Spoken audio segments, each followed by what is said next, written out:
Sortir d'une phase de démotivation. Je vais prendre mon exemple durant cette vidéo, nul n'est parfait. Il est fort probable que je me trompe sur certaines choses, n'hésite pas surtout à me corriger en commentaire avec bienveillance. Je fais cette vidéo car elle marque vraiment un tournant dans ma vie. Il y a encore 10 jours au moment où j'écris ce texte, j'étais dans une déprime pure. Je remets la définition parce qu'il y a une nuance avec dépression. État passager de lassitude, de découragement et de tristesse. VS, une maladie psychiatrique trouble mental caractérisée par des épisodes de baisse d'humeur, d'une faible estime de soi, des difficultés à se concentrer ou même à mémoriser, des troubles du sommeil ainsi qu'une perte de plaisir ou d'intérêt. Anédonie, dans des activités habituellement ressenties comme agréables par la personne.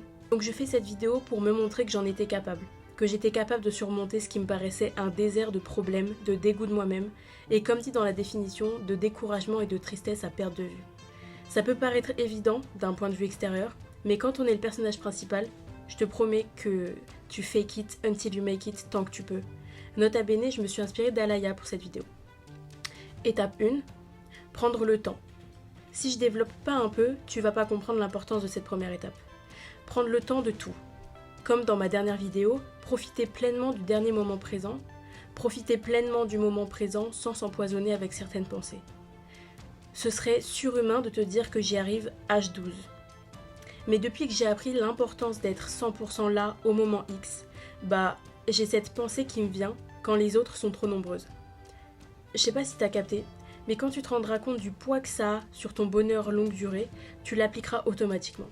Prendre le temps veut aussi dire grossièrement faire pause parfois dans ta routine, et en faisant pause, tu vas prendre plus attention à tes animaux qui ont aussi besoin d'attention, aux gens qui t'entourent, aux demandes de tes proches, à un sourire inconnu dans la rue.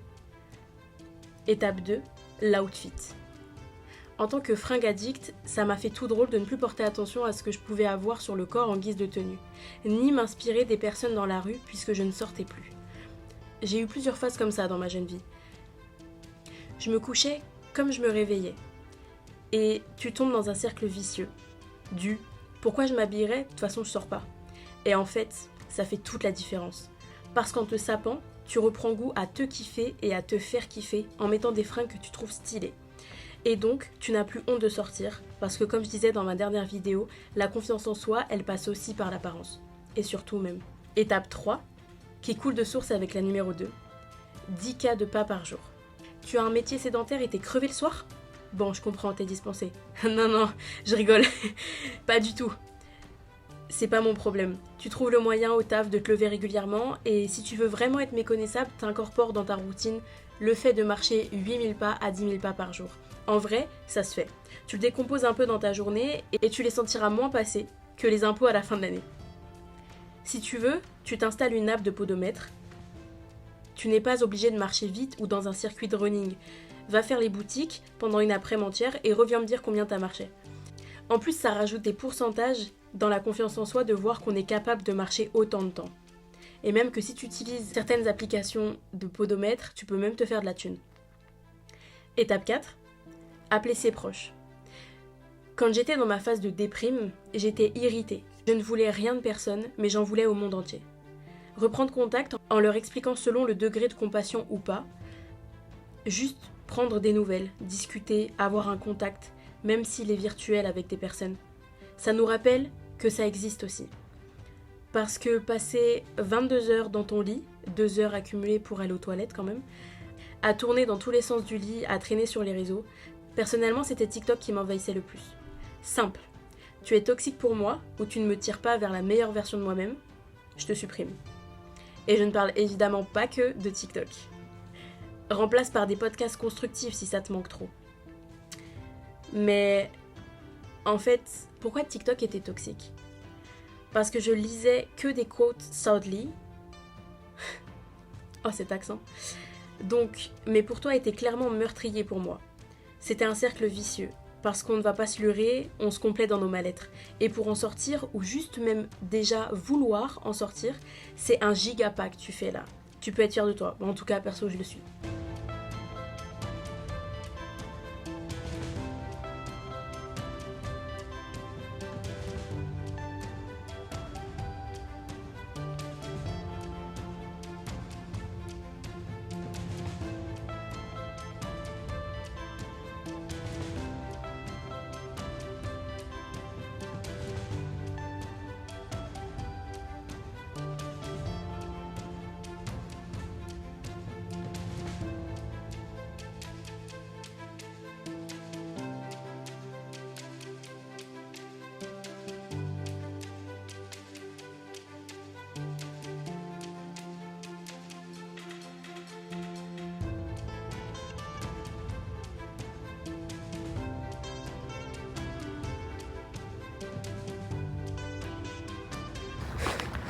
J'ai fait de la merde. J'ai un point de côté.